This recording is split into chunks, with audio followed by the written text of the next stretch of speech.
Wouldn't it be nice to serve something rustic and French at home? Most of the time, I love exploring recipes I've never tried. This time, it's a rustic French terrine.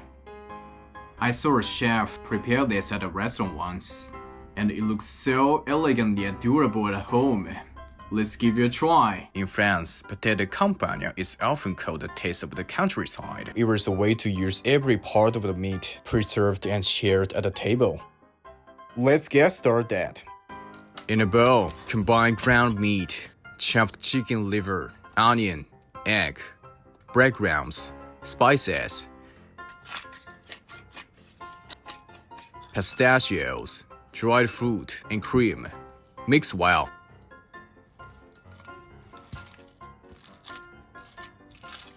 Line the pan with bacon and press the mixture in tightly. Pack tightly for a smooth texture.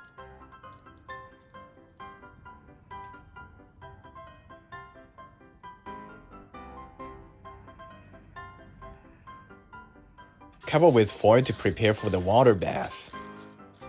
Bake in a water bath at 160 degrees for about 1 hour. Keep the water halfway up the pan to avoid uneven cooking.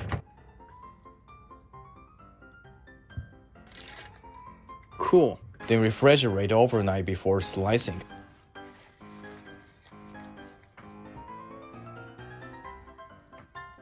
Leave at room temperature for 30 minutes before serving to enhance flavor. I ran a knife around the edges to loosen it from the pan.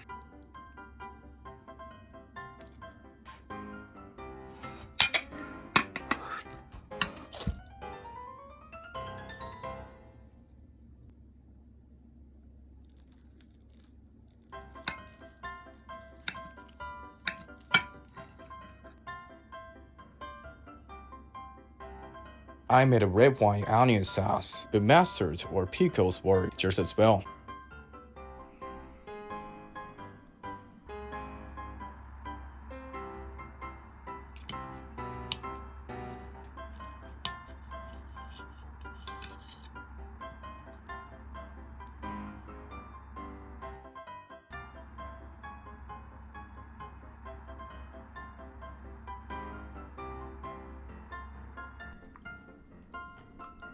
Rich, savory, and rustic. It feels like bringing a French bistro to my own kitchen. The pistachios and dried fruit give a beautiful touch. Bringing rustic French flavors to your own table feels truly special. It reminds me why I love cooking. Thanks for watching. Don't forget to like, comment, and subscribe. Enjoy your meal.